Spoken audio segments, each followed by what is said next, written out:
சுவாமி, ஒரு அன்பர் கேட்குறாரு, பிரம்மத்தினுடைய உபாதி தான் ஈஸ்வரன் அப்படின்னு சொல்கிறாரு. அது நிஜங்களா? உபாதிங்கிறதுக்கு சரியான தமிழாக்கம் என்ன? ஏன்னா இப்போ எங்கேருந்து பார்க்குறோமோ அது பொறுத்து தான். பிரம்மத்தினுடைய பார்வையிலேருந்து பார்த்தா உபாதின்னு வச்சுக்கலாமா, அல்லது எப்படி அப்படின்னு சொல்லி, வாழ்வியலில் பார்த்தா அது உபாதி இல்லை. எப்படி நான் உபாதின்னு நினச்சாலும் அதுக்குள்ளார பிரம்மம் இருக்க தான் செய்யுது. அப்போ எப்படி தான் எடுத்துக்கிறது? உபாதிங்கிறத நம்ம எப்படி கற்பனை பண்ணுறோங்கிறது முக்கியம். உபாதியை நம்ம கொடுத்த உதாரணத்தின் அடிப்படையில் நம்ம வச்சுக்கிறோம். ஸ்படிகம், அந்த செம்பருத்தி பேர் ஜபகுசுமா அப்படின்னு பேர், செம்பருத்தி. இப்படி நினச்சி பார்க்கும்போது இருவேறு பொருள்களாக நம்ம உபாதியை நம்ம எடுத்துக்கிறோம். உபகிதம் ஸ்படிகமாகவும் இந்த செம்பருத்தியை உபாதியாகவும். தர்மங்களே வேறு வேறு மாதிரி இருக்குது. இதனுடைய தர்மம் வேறு, அதனுடைய தர்மம் வேறு. அது உதாரணத்துக்கு மட்டும் விட்டுடணும். உபாதிங்கிறது என்னன்னு சொன்னோம்னா, நீங்கள் மாத்திரமாக எதுவும் செய்யாமல் இருக்கிறீங்கன்னு வைங்க, அப்போது உபாதி இல்லாமல் இருக்கிறீங்க. நிர்விகல்ப சமாதியில் ஒருத்தர் இருக்கிறார். அவருக்கு சரீரமும் இல்லை, எண்ணங்களும் இல்லை. அந்த ஜோதிஷாம் ஜோதியும் கலந்து போய் ஏக ஜோதியாக அவர் இருக்கிறார் வைங்க. அது நிருபாதிகம் அப்படிங்கிற உபாதி இல்லாமல். அப்போ பார்த்து ஒரு கொசு அவர் மூக்கில் உட்காந்து கடிச்சிச்சுவீங்க. அந்த நிர்விகல்பத்திலேருந்து வெளியே வந்துடுவார். அப்படி மூக்கை துடைக்க ஆரம்பிச்சிட்டார். அப்போ அவர் உபாதியில் இருக்கிறார். தன்னிடம் ஒரு சலனத்தை பார்த்தால் அது பேர் உபாதி. நாம் கூட வாழ்க்கையில் என்ன சொல்லுவோம், பெரிய உபாதியாக இருக்குதுங்க அப்படி. அது நோய்ங்கிறோம். உபாதியை ஒரு நோய், அது ஒரு உபாதை. பல் உபாதை, சரீர உபாதைகள். மலஜலம் கழிக்கிறது இயற்கை உபாதைங்கிறாங்க. அப்படிலாம் தமிழில் இருப்ப இயற்கை உபாதைக்கு போயிருக்கிறாரு. உபாதைங்கிறதுனா என்ன? ஒரு கண்டிஷன். இப்போ காகிதம் இருக்குது, அது அப்படியே இருந்ததுன்னா அது நிருபாதிகமாக இருக்குது. அதை மடித்து போட்டாக செய்துன்னா அது ஒரு போட்டுங்கிற உபாதியில் இருக்குது. பாம்பு மண்டலம் போட்டதுன்னா ஒரு உபாதி, நீளமாக இருந்தால் ஒரு உபாதி. அதுக்கு எந்த விதமானும் இல்லை. அந்த அந்த நிலைக்கு ஏன் போச்சு அப்படின்றதுக்கு ஒரு காரணம் இருக்குல்ல. அந்த உபாதிக்கு காரணமாக இருக்கிறது எது? உபாதியற்று இருக்கக்கூடிய அந்த சைதன்யம் எண்ணங்கள்ன்றதுனால உபாதி ஆயிடுச்சுல்ல. அப்போ எண்ணம் எப்படிப்பட்ட உபாதி? அந்த உபாதி வந்துடுது. அது துர்குணமான எண்ணங்களாக இருந்து பயம், குரோதம், காமாதி இருந்ததுன்னா அந்த உபாதியை நம்ம வேண்டாம்னு சொல்கிறோம். அதுவே நற்குணங்களாக இருந்ததுன்னா அந்த உபாதியை நம்ம வச்சுக்கிறோம். இப்போ உபாதிங்கிறது ஒரே பொருள், அதால் அப்படி இருக்க முடியும்.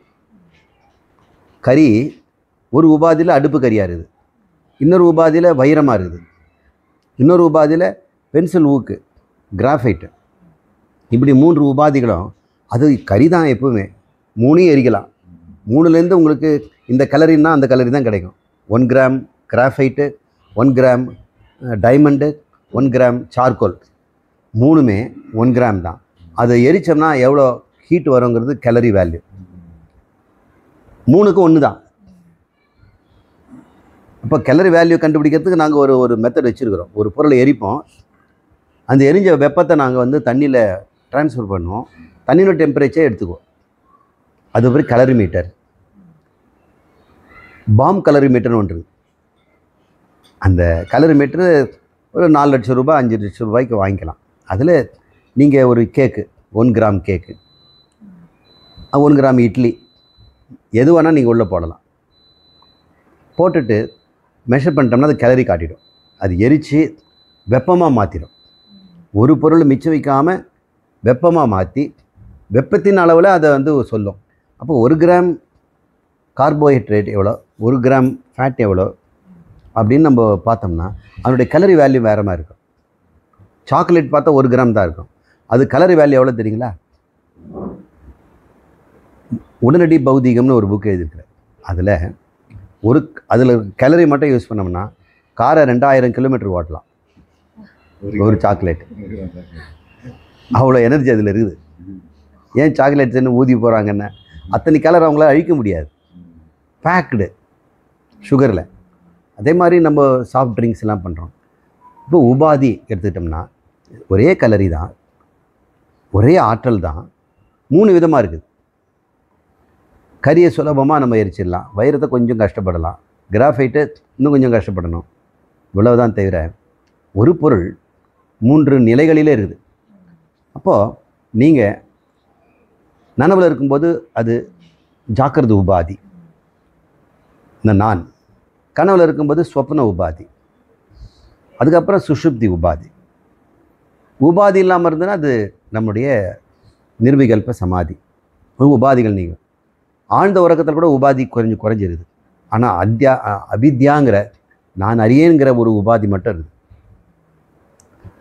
அந்த எதுவும் அறியல. நான் இருக்கிறேன்னு நீங்கள் நனவில் அறியறீங்க, ஆனால் நீங்கள் இருக்கிறீங்க, ஆனால் நீங்கள் அறியல.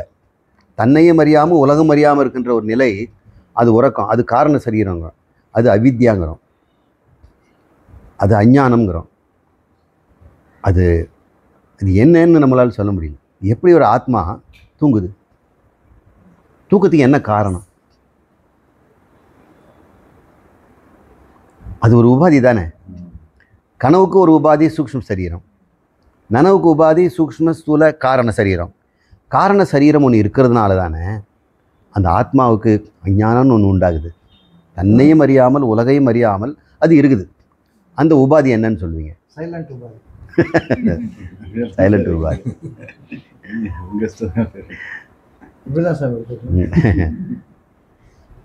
அது ஒரு உபாதி, நிச்சலனமாக இருக்குது. ஆனால் நிச்சலனமும் ஒரு உபாதி பாருங்க. இப்போ ஆத்மா எப்படிப்பட்டது? அது சலனங்கிற பேச்சே அங்கே கிடையாது. அது நிச்சலனமாச்சு சரணமாச்சுங்கிறதெல்லாம் கிடையாது. அதனுடைய டிக்ஷனரியில் பிரம்மங்கிற வார்த்தை தவிர எதுவுமே இல்லை. அந்த டிக்ஷனரியில் ஒரே சொன்னார், சத்தியம் ஞானம் அனந்தம் தான். அது கூட எதுக்கு சத்தியம் ஞானம் அனந்தம்? ஞானம் அது ஞானம்தான். நான் அளவற்றவன் அது சொல்ல வேண்டிய அவசியம் இல்லை. அது சரீரம்னு ஒன்று இருந்தால் தானே நான் அளவற்றவன், நீங்கள் சரீரம்னு சொல்கிறீங்கன்னு சொல்லுவேன். ரெண்டாவதே இல்லாத போது அதனால் அனந்தமும் வேண்டாம். அது ஞானம்ன்றதுனால அது இருந்து ஆகணும். ஆனால் சத்தும் இருக்குது. அப்போ பிரம்மத்தினுடைய டிக்ஷனரியில் ஒரே வார்த்தை தான், அகம் பிரம்மாஸ்மி கூட கிடையாது. ஞானம். ஞானம் எப்படி இருக்கும்? மௌனமாக இருக்கும். ரெண்டாவது இல்லாததுனால மீதி எல்லாமே இந்த சிருஷ்டி சிதி லயம், இந்த சுசுப்தி ஸ்வப்னம் ஜாக்கிரதம், இந்த காரணம் எல்லாமே உபாதிகள் தாங்க. எல்லாமே ஈஸ்வரர்கள் அடக்காயிடும்.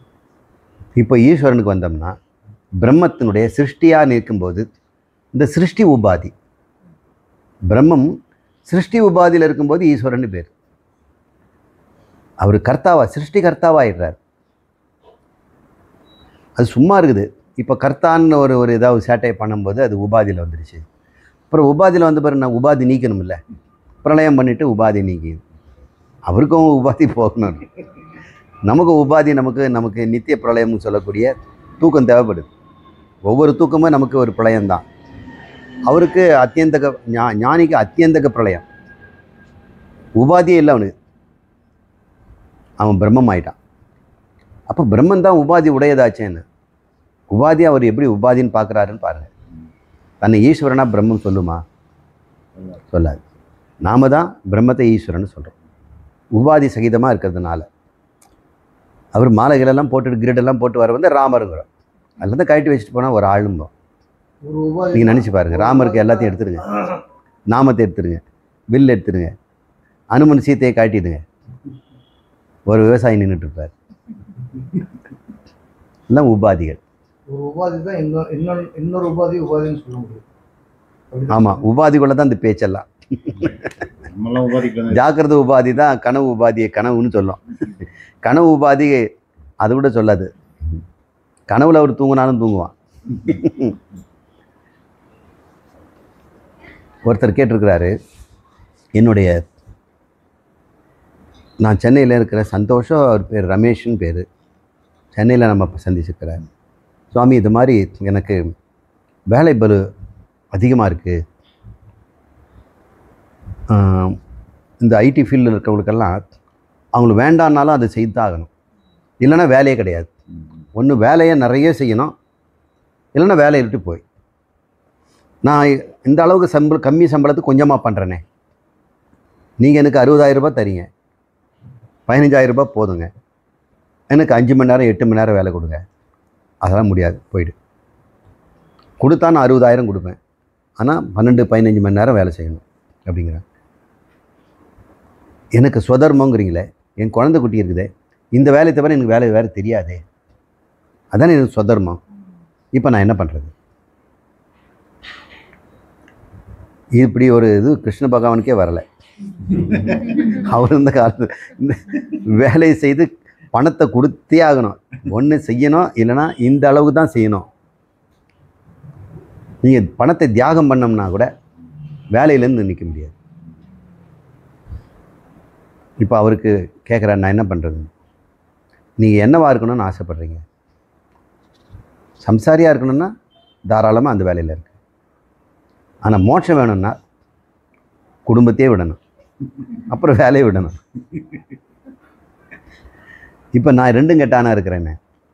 இப்போ ஞானத்தை பெறுங்க, அதுக்காக ஞானத்தை கைவிட்டுற வேண்டாம். இந்த சம்சார துக்கம் இந்த ஞானத்தினால குறையும்.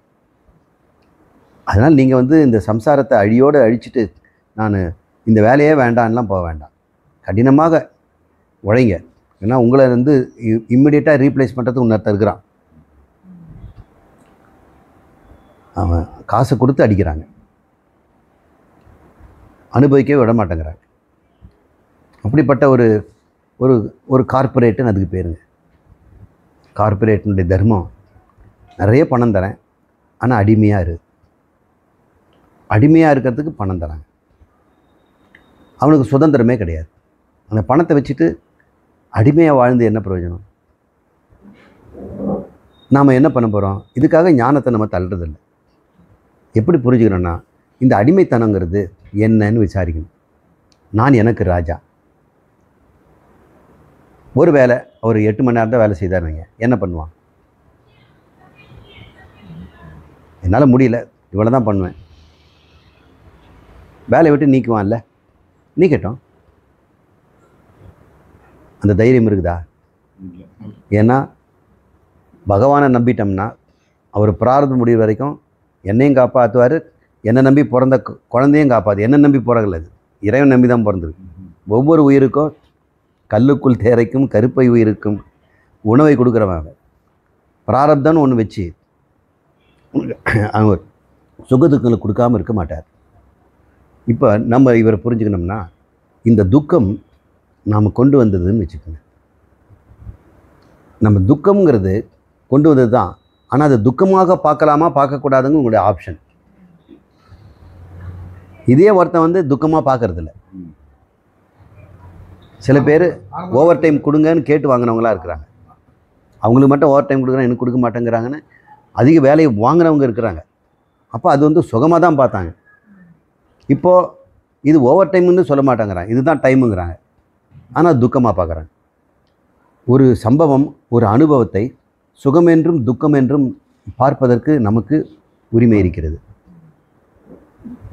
எது உனக்கு சுகமோ இன்னொருத்தரும் துக்கமாக இருக்குது. எவனுக்கு ஒரு துக்கம்னு சொல்கிறானோ அது ஒன்றுக்கு சுகமாக இருக்குது. நீங்கள் சொல்கிறீங்க தினமும் இவ்வளோ நேரம்னு.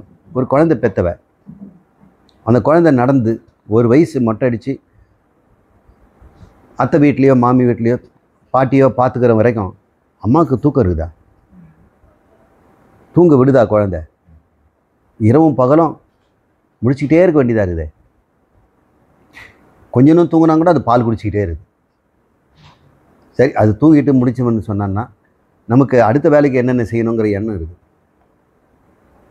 அப்போ அவள் எப்படி அதை வாழ்ந்தா? சுகமாக தானே வாழ்ந்தா. அதே மாதிரி ஐடி ப்ரொஃபஷன்ஸும் இந்த துன்பத்தையும் இன்பமாக அனுபவிக்கிறோம். குறை சொல்லக்கூடாது, வேறு வழி இல்லை உங்களுக்கு. இதுக்கு மாற்று என்ன? இதை துக்கமாக பார்க்க வேண்டாம், சுகமாக பார்க்க கழுங்க அப்படின்னு பார்க்க. கூடி சீக்கிரம் அந்த நிலைமையெல்லாம் மாறும். அவங்களுக்குள்ள ஒரு அக்ரிமெண்ட் இவ்வளோ நேரம் தான் ஒர்க் பண்ணணும் அப்படின்னு அவங்களுக்குள்ள ஒரு அசோசியேஷன் வராமலாம் போயிடும். ஐடி பீப்புளுக்கு ஒரு அசோசியேஷன் அவங்க ஒரு தொழிற்சங்கம் ஆரம்பித்து அப்படி ஆரம்பிக்கவே விட மாட்டாங்க. ஆமாம், உழைப்பாளர்கள்கிட்ட ஒற்றுமை வந்துடும், இந்த படிப்பாளிகள்கிட்ட ஒற்றுமையே வராது. உழைப்பாளர்கள் ஒன்று சேருவார்கள், உழைக்கும் கூட்டமே ஒன்று சேருங்கள். இந்த அறிவு கூட்டம் ஒன்றே சேராது, ஒன்று அடிச்சுக்கோ. இந்த அறிவு சண்டை தான் நம்ம இப்போ சோஷியல் மீடியாவில் பார்க்குறோம். அவங்க ஒன்றே சேர மாட்டாங்க. நாம் இதை புரிஞ்சுக்கிட்டு தத்துவ ஞானத்தை விசாரம் பண்ணி சுகமும் துக்கமும் கட்டாயம் இருக்கும். ஒருவேளை இவர் இந்த ஐடி வேலையை விட்டுட்டு வேறு ஒரு இடத்துல போனான்னு வைங்க, துக்கம் போயிடும்னு நினைக்கிறீங்களா? ஐயோ அவ்வளோ சம்பளத்தை விட்டுட்டோமே அப்படின்னு இந்த சம்பளத்தில் கசப்பாக தான் இந்த வேலையை செய்வார். வேலை சுலபமாக இருக்கும், ஆனால் சம்பளம் கம்மியாக இருக்கும், லீவெல்லாம் கொடுக்குறாங்க. அப்பவும் துக்கம் போயிடுமா? அது வேறு வகையான துக்கம், அவ்வளோதான். இப்போ துக்கம் என்பதை நம்ம விடவே முடியாது, சுகம் என்பதையும் நாம் விட முடியாது. சுக துக்கம் இரண்டுமே ஆகம ஆபாயினக, வந்து போவது. அது சரீர மாத்திரத்தினால, சரீரத்தில் இருக்கிற மாத்திரா, சரீரத்தில் இருக்க புலன்கள், இந்த புலன்கள் தான் உன்னையும் உலகையும் சேர்க்குது. இந்த 5 புலங்கையும் இல்லைன்னா உலகத்துக்கு உனக்கு தொடர்பே கிடையாது. நீ நல்லா இருப்ப, ஆனால் புலனடக்கம் தான் முதல்ல முக்கியம். புலனை சீர்படணும், கேட்டை கரெக்டாக கண்ட்ரோல் பண்ணணும்.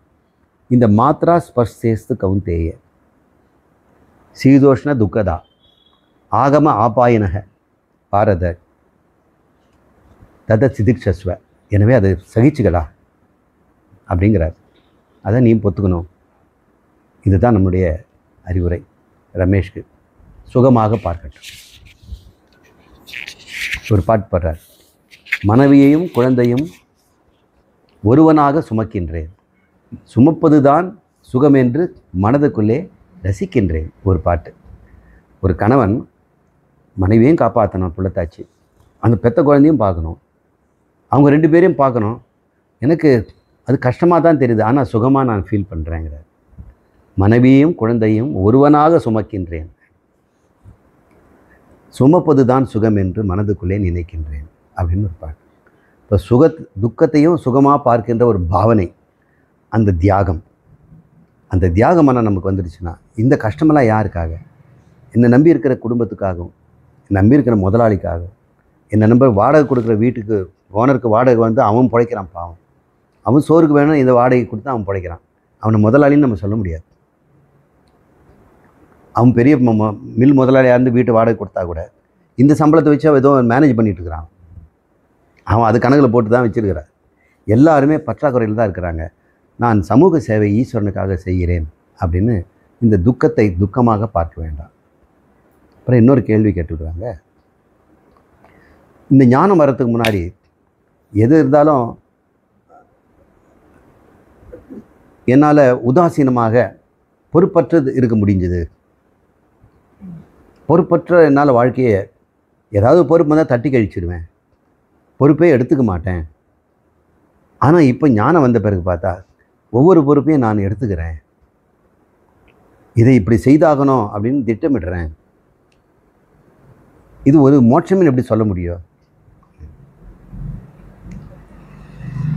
பொறுப்பற்ற தனத்தினால நமக்கு என்ன கிடைச்சதுன்னா ஒரு ஆனந்தம். இப்போ பொறுப்போடு செய்தனால என்ன கிடைக்குதுன்னா ஆனந்தம்தான். ஆனந்தத்துக்கு பற்றாக்குறையே கிடையாது. இந்த பொறுப்பு உணர்வுங்கிறது ஒருவேளை டென்ஷன் கொடுத்து உங்களுக்கு பயத்தை கொடுத்ததுன்னா அதை பயமில்லாமல் செய்வதற்கு பழகும். சுவாமி கோச்சுக்குவாரோ, நம்ம இந்த வேலையை நம்ம செய்து முடிக்கலைன்னா இது லேட்டு பண்ணிவிடுவோமோ அப்படின்னு பயப்படக்கூடாது. நம்முடைய கடன் பணி செய்வது அப்படின்ற எண்ணத்தோடு நம்ம பொறுப்போடு இருந்தோம்னா போதும்.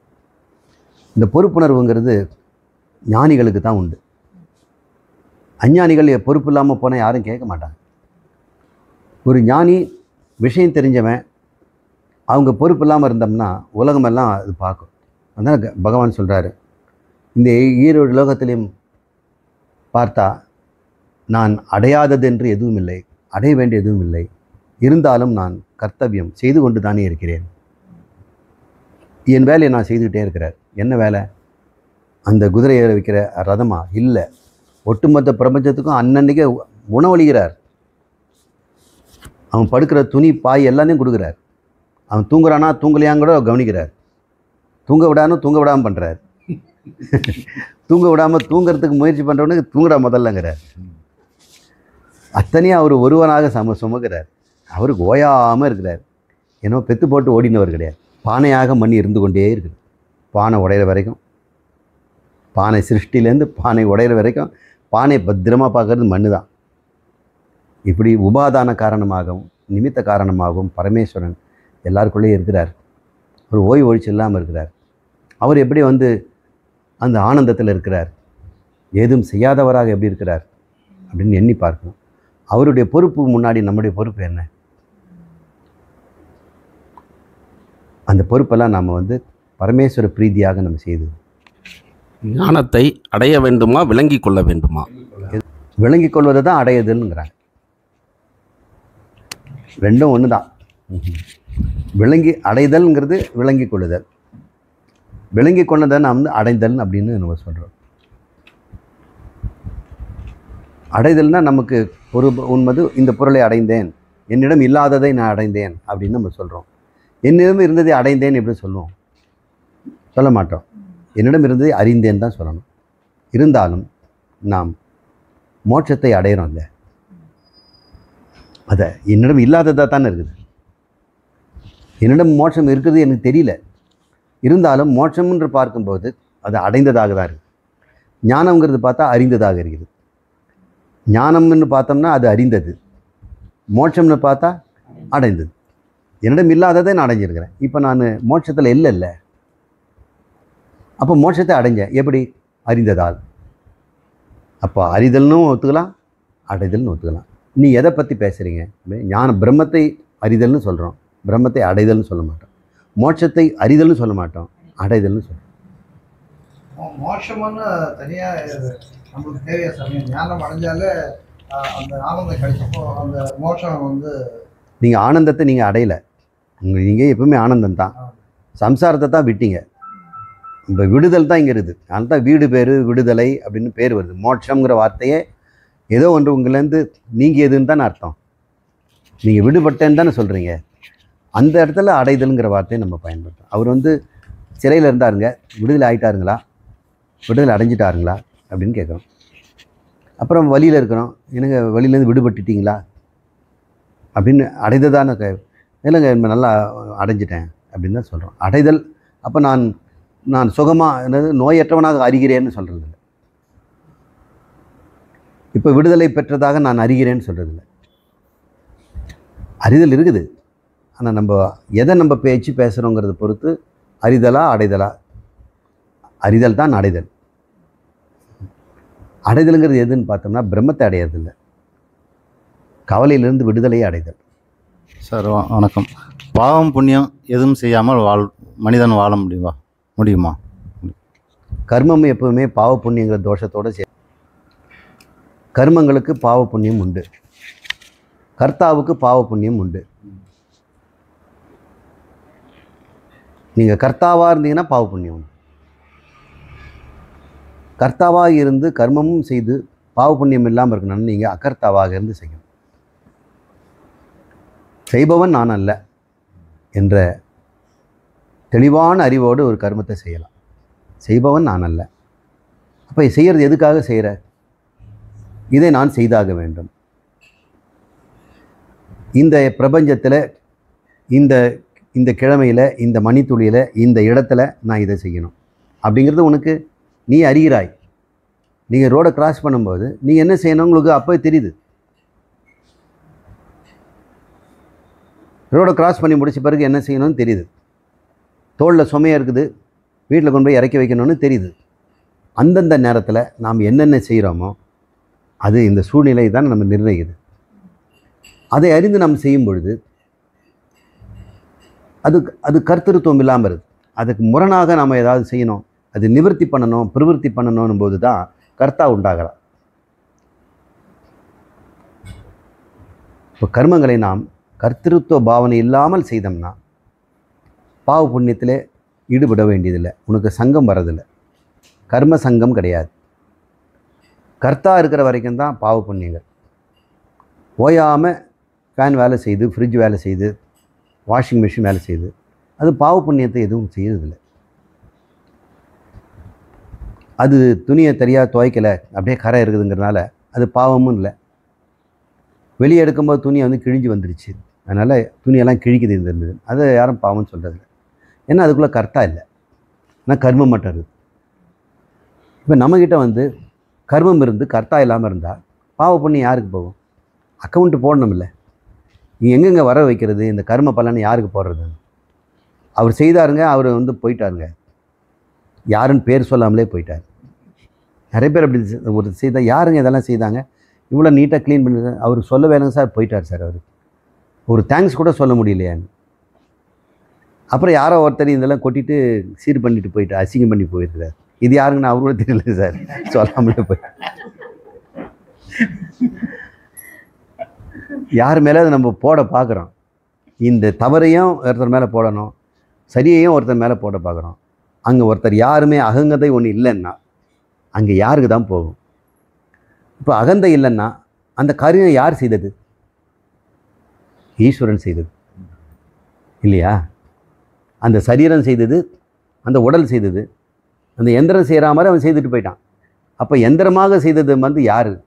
கரண்ட்டு. இந்த சரீரமாக செய்தான் ஈஸ்வரன். அகந்தையை மட்டும் நம்ம நீக்கிட்டோம். நான் எனது, நான் செய்பவன், நான் போக்தா என்ற அந்த உணர்வை மட்டும் நம்ம விட்டுட்டோம்னா பாவ புண்ணியங்கள் நம்மளை தொடுவதே கிடையாது.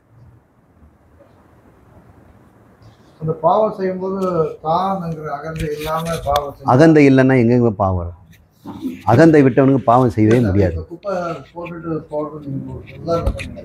அது மாதிரி ஒரு கொலை பண்ணும்போது அவங்ககிட்ட அகந்தை இருக்குது. குப்பை போட்டவனுக்கு அதான் போட்டுட்டு அவன் போட்டு போயிட்டான். அவங்ககிட்ட அகந்தை இருக்குது இல்லை, போட்டதனுடைய பாவம் மற்றவங்களுக்கு அவனுக்கு தண்டிக்கலாவிட்டாலும் அந்த பாவம் அவனுக்கு இருக்குது இல்லை. அவனுக்கு பாவம் எப்படி சார் இப்போ போனவனுக்கு தெரியுமில்லைங்க சார், குப்பை போட்டவனுக்கு தெரியுமில்ல. இப்போ என்னால் அப்போ எப்படி பாவம் வரும்? அதனால கிருமி வந்து அட்டாக் ஆகி அந்த மாதிரி பாருங்க, நீங்கள் ரோட்டில் போட்டால் நீங்கள் அது என்னன்னு சொல்ல முடியாது. உங்கள் வீட்டில் கொண்டாந்து போட்டு போனான்னா அது பாவம் இல்லையா? அது ஏதோ ஒரு விதத்தில் அது ஒரு பாவம் தானே. நீங்கள் குப்பை போடுறது பாவம் தான் சொல்கிறோம். இப்போ மரம் வந்து இலையெல்லாம் கீழே குப்பையாக போடுது, அது பாவம்னு சொல்கிறது இல்லை. நாம் ஒரு கர்மத்தை நம்ம பார்க்கும்போது கர்மத்துக்கு பின்னாடி ஒரு கர்த்தாவையும் பார்க்குறோம். இந்த கர்த்திருத்துவம் இல்லாமல் ஒரு காரியம் நடக்குதுன்னு வைங்க. இப்போ கர்த்திருத்துவம் இல்லாதவன், அகந்தையை இல்லாதவன், அவன் ஏன் பாவம் பண்ண போகிறான்? அவன் புண்ணியமும் பண்ண மாட்டான். என் புண்ணியம் பண்ணுறதுக்காக செய்கிறேன்னா அவன் கர்த்தாவாயிடுவான். அதனால் பாவமும் செய்ய முடியாது, அவன் புண்ணியமும் செய்ய முடியாது. பாவம் மட்டும் இல்லை, புண்ணியமும் கூட அவனுக்கு கிடையாது. அதே ஒரு குழந்தையோ குரங்கோ போட்டுச்சுனாக்கா அதுக்கு எந்த பாவம் கிடையாது. காக்கா அது அப்படி தான் பண்ணிட்டு இருக்கு. நம்ம இந்த இப்போ பாவ புண்ணியம் இல்லாமல் கர்த்திருத்தம், அகந்தையை விட்டு, நான் எனதுங்கிறத விட்டு, அகந்தையை விட்டு, கர்த்திருத்தம் தானே, அதை விட்டு ஒரு காரியம் செய்தா பாவம் புண்ணியம் போயிடுச்சு. அப்போ என்ன தான் ஆச்சு? அதுக்கு ஏதாவது பலன் இருக்கணும் இல்லை? ஒரு கர்மம்னா ஒரு பலன் இல்லாமல் ஒரு கர்மம் கிடையாது இல்லை. அது புண்ணியமும் தரல பாவமும் தரலன்னா அவனு செய்தவனுக்கு என்ன தான் கிடைக்கும்? மன தூய்மை கிடைக்கும். இந்த கர்த்திருத்துவம் நீக்குவதே கர்மத்தை வைத்துக்கொண்டு அகர்த்தாவாக இருப்பது எதுக்காக? மன தூய்மைக்காக தான். ஆனால் ஞானியும் கூட கர்மத்தில் ஈடுபடுறான். எதுக்கு ஈடுபடுறான்? மன தூய்மைக்காக ஈடுபடுறான். அவன் பாவ புண்ணியம் வேண்டியதில்லை. இதை செய்கிறதுனால எனக்கு இந்த லாபம், இதை செய்கிறதுனாக்கா நஷ்டம் அப்படின்லாம் பார்க்குறதில்ல. இது செய்கிறதுனால எனக்கு மன தூய்மை கிடைக்குது, அது செய்கிறேங்க. ஏங்க ஒரு பஜனையே பாடிட்டு இருக்கிறாருன்னா எனக்கு மன தூய்மைக்கு அது வழி. நீங்கள் பாடுறது எங்களுக்கு தாங்க முடியல அப்படின்னு சொன்னோம்னா அவர் பாடாமல் இருப்பார். மன தூய்மை நோக்கத்தில் செய்யக்கூடிய கருமங்கள் எல்லாமே பாவ புண்ணியத்தில் அடங்கிறதுங்க. ஆனால் அது பாவ புண்ணியத்தையும் அது உண்டு பண்ணாலும் அவனுக்கிட்ட அது போய் தேராது. அவனுக்கு வேண்டியது மன தூய்மை. இப்போது வர்ணாசிரம தர்மங்கிறாங்க இல்லையா? இப்போ வர்ண தர்மம், இவன் இதை தான் செய்யணும் அது செய்யணும், ஜாதி மதம்லாம் பிரிக்கிறாங்க அப்படிங்கிறாங்க. பிரித்தது உண்மைதான். எதுக்காக? மன தூய்மைக்காக. மன தூய்மை தான் நமக்கு நோக்கம்னா வர்ண தர்மத்தை விட பெஸ்ட்டு ஒன்றும் கிடையாது. பண நிறைவுக்கு வேணும்னாக்கா வர்ண தர்மம் வேண்டாம். பணம் வேணும்னாக்கா இங்கே வர்ணத்தை வச்சு இது பண்ண முடியாதுல்ல. பணம் தர வேலையை எது வேணால் செய்வேன். என்னையா நீ பிராமணன் ஆச்சு, இந்த வேலை செய்யலாமண்ணா? பணம் தரல, கூலி தரியா, நாய் வேஷம் போடுறேன், எப்படி வேணால் சொல்லுவான். சூதுறேன், பணம் கொடுக்குறேன்னு சொன்னால் அவன் வேறு வேலைக்கு தான் போவான். இப்போ பணங்கிற குறிக்கோள் வரும்பொழுது வர்ண தர்மங்களுக்கு வேலை இல்லை. அங்கே வர்ண கலப்பு தான் ஏற்படுது, வர்ண சங்கரகம் தான் ஏற்படுது. கலகம், சங்கரகம்னா கலகம்,